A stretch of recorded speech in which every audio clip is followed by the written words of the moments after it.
সকালবেলা ঘুম থেকে উঠে মায়ের হাতে আদর খাওয়ার জন্য তাকিয়ে থাকে। বাবা, হ্যাঁ হ্যাঁ, আমার সোনা ছেলে, দীর্ঘজীবী হও বাবা, আরো 10 বছর বেঁচে থাকো।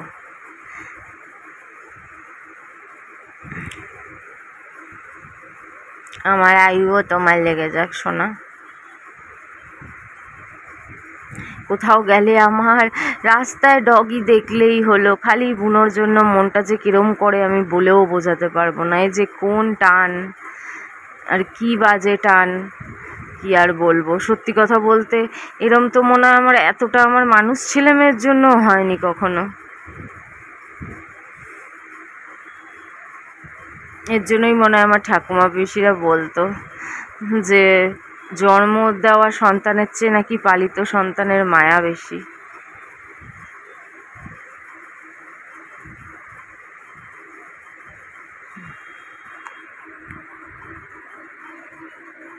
বল বাবা, আমার কাজ আছে। মুতি দিলি নাকি তুই? হায় হায় হায়, কখন? ছেলেকে খাওয়ালাম, ওর বাবা গেছে একটু কাজে, তো আমি একটু টিফিন খাই। কি এটা টিফিন, ক্রিম রোল, ভ্যানিলা। ছোটোবেলায় এগুলো আমরা খেতাম 1 টাকা করে, 8 আনা করে। তারপরে আর একটু বড় হলাম 2 টাকা করে, তারপরে খাইছি 5 টাকা করে। এটা জানি না কত 10 ফাঁস হবে।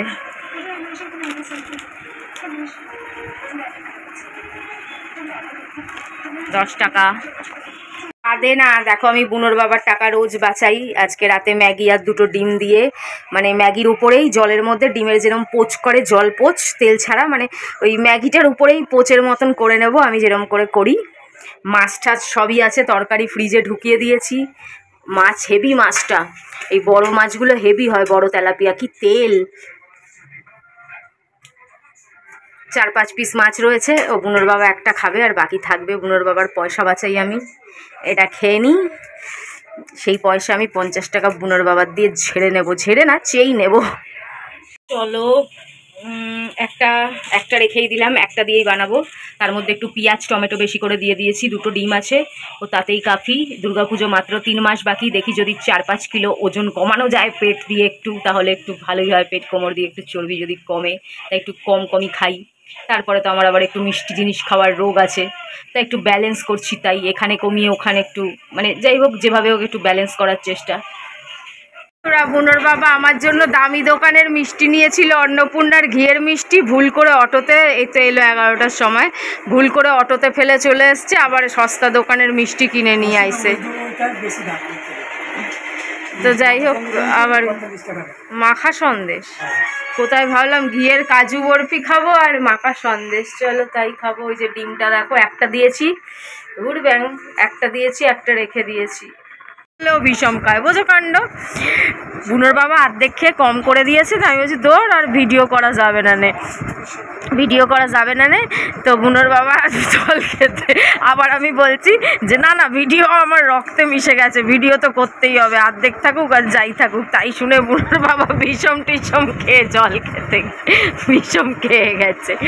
তা আমি তো সত্যি কথা বলেছি যে রক্তে মিশে গেছে, ভিডিও তো করতেই হবে, যাই থাকুক না থাকুক। মায়ায় পড়ে গেছে, খালি ওকে ঘরে ঢোকাচ্ছে, চাল খাওয়াচ্ছে, আয় আয় করছে, যা যা করছে। ওকে ওষুধ খাওয়াবে বলেছে, বিকেলে ওর ছবি তুলে রেখেছে ভিডিও, সেখানে কোন হসপিটাল আছে ওখানে নিয়ে গিয়ে দেখিয়ে যদি কোনো ওষুধ দেয় তাহলে জলে মিশিয়ে ওষুধ খাওয়াবে ওকে বলেছে। আয় আয় আয় আয় করছে, বৃষ্টি আসছে না, ওর জন্য বলছে আয় আয় আয়, ঘরে আয়। এখানটা রেখে দিচ্ছি, কেন বুনো তো আছে জানো না তো, বুনোর তো আবার পশুদের থেকে রোগ হয়ে যায় ডাক্তার বলেছে, ওর জন্য বুনোর ঘরে, ওই ঘরে যেতে দিচ্ছি না। বুনো না থাকলে তো কোনো ব্যাপার না, আমি খাটে নিয়ে বসে থাকতাম। আমার কোনো কিছুতে কোনো, আমার পশু পাখির কোনো ঘৃণা, কোনো অসুখ বিসুখের ভয়, তোমরা তো আমায় জানো। আমার তো নিজের প্রাণের মায়া কোনো দিন ছিল না, আমি বাপের জন্মে ডাক্তারও দেখাই না, কিন্তু আমি খালি বুনোর জন্য ভয় পাই। আহা গো, বৃষ্টি নেমে গেল গো। হ্যাঁ, ওখানে বয়, ওখানে বসে থাক।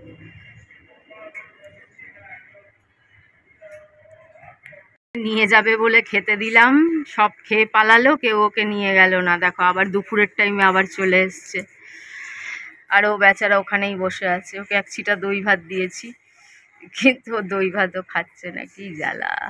এই পরে আমার সব খাটতে হবে, পরিষ্কার করতে হবে। আর আমার কি কাজ আছে? সারাদিন ঘরে খাটো, নিজের কাজ করো, আর এদের খাটনি খাটতে খাটতেই আমার জীবন শেষ। চলো, কালকের আবার সেই গাদা পেটি আর একটা আর্ধেক মাথা নিয়ে নিয়েছি।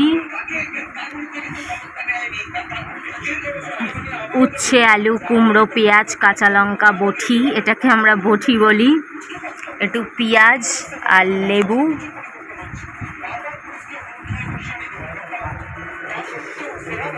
বেচারা পায়রাটার জন্য দরজা খুলে রেখেছি, বারবার ওকে খেতে দেওয়ার চেষ্টা করছি, ও অসুস্থ হয়ে পড়েছে, খুব কষ্ট লাগে গো।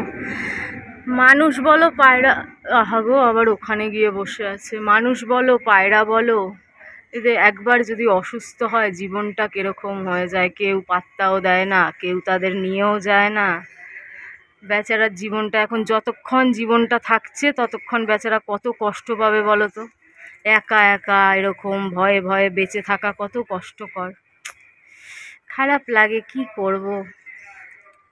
আমি ভগবান হলে কাউকে এরম কষ্ট করতে দিতাম না। Good evening, good evening, good evening, welcome back to my channel Moumita Basak. তো চাহে দুর্গা পুজো হোক, চাহে আমার মেয়ের সাথে আউটিং হোক, ট্রাভেল হোক, অথবা মারোয়ারি কখনো নিয়ে যাক বা নিয়ে না যাক, তো ওর পয়সা দিয়েই নেওয়া একটা টপ যেটা চলে এসছে। তো এই কালারটা আমার খুবই পছন্দের। এই কালারের আমার কাছে একটা দারুণ টপ ছিল, দারুণ জর্জেটের কাপড়ের, আর সিরাম মার্কেট থেকে আমি কিনেছিলাম 250 টাকা দিয়ে। হ্যাঁ, 250 টাকা দিয়ে। আর ওটা পরা আমার 2-1টা ছবিও আছে, ভিডিও আছে, পুরনো আগের চ্যানেলে ছিল, সেকেন্ড চ্যানেলে ছিল, সেকেন্ড চ্যানেলে। তো এখন তো আর ভিডিও নেই, ভিডিও তো চ্যানেলের সাথে উড়ে গেছে, কিন্তু 2-1টা ছবি আছে যেটা আমি মাঝে মাঝে এডিট করে, ছবি দিয়ে যেসব ভিডিও, শর্ট ভিডিও বানাই, এডিট করে তোমরা দেখেছো, মাথার মধ্যে ভোলে বাবার তিলক পরা, সবুজ কালারের, একটু ডিপ নেক। আমি আবার রিসেন্ট ভিডিও বানাবো, তাহলে দেখতে পাবে, ওই ছবিটা জুড়ে দেবো। এত সুন্দর ছিল, কিন্তু আমার মাথায় যে কি পোকা উঠলো, আমি যখন একদম লাস্টের জামা কাপড়, একদম লাস্ট উতনাতে গিয়ে দান করেছিলাম, তার মধ্যে ওটাও আমি দিয়ে দিয়েছি। কিন্তু ওই কালারটা আমার এত পছন্দের ছিল। মাঝে মাঝে কিছু কালার নিয়ে এক্সপেরিমেন্ট করতে ভালো লাগে। আমার যদিও পছন্দের কালার ব্ল্যাক, ব্ল্যাক হোয়াইট, আর সবচেয়ে পছন্দের কালার ব্ল্যাক, কিন্তু তাই বলে তো আর সবসময় ব্ল্যাক পরা যায় না।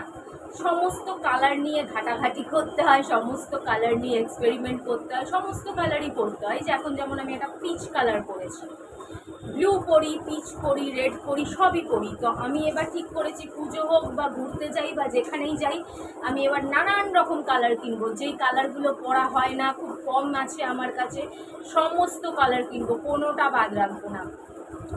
বেজ কালারের টপ আমার কাছে নেই, ক্রিম কালারের টপ আমার কাছে নেই, অরেঞ্জ কালারের কুর্তি টাইপের আছে, কুর্তি টাইপের, কুর্তা টাইপের আছে, কিন্তু টপ মানে গেঞ্জির যে টপগুলো হয় সেই টপ টাইপের আমার কাছে কিছু নেই। তা আমি এখন এইবার পুজোতে সমস্ত কালার এক্সপেরিমেন্ট করব।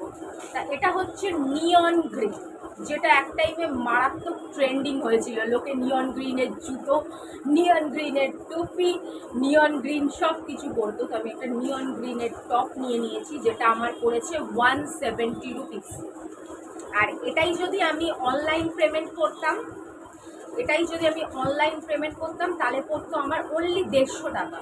150 টাকায় পেয়ে যেতাম, কিন্তু আমি অনলাইন পেমেন্ট করিনি, তাই একটু আমার দামটা বেশি পড়লো। তো দাঁড়াও, একটু শর্ট ভিডিওর জন্য কুটকুট করে আসি, কুটকুট। তো ফাইনালি শর্ট ভিডিওর জন্য কুটকুট কাট করা হয়ে গেছে।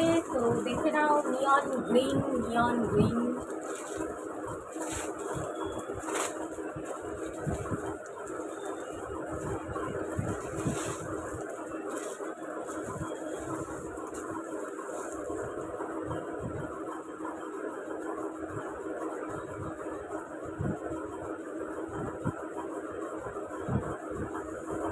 এটা একটা up and down top, up and down, পিছনের দিকটা ডাউন, সামনের দিকটা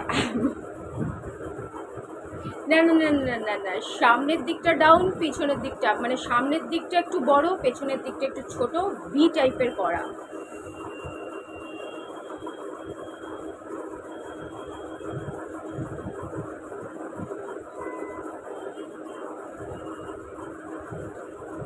আর এখন ট্রেন্ডিংয়ে ফুল হাতা খুব চলছে।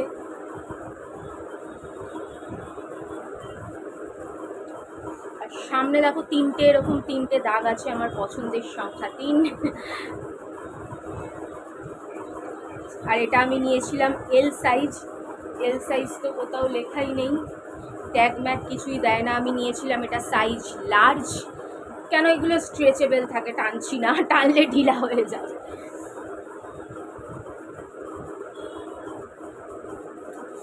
নাইস লুক, এরকম করলেই সবাই পরে ফেলে না, কিন্তু আমি এখন পরবো না, পরলেই গেল, পুরনো হয়ে গেল। একবার গায়ে দেওয়া মানে পুরনো। এমনিতেই আমার একবার পরার পর সেই জামা আর পরতে ইচ্ছা করে না।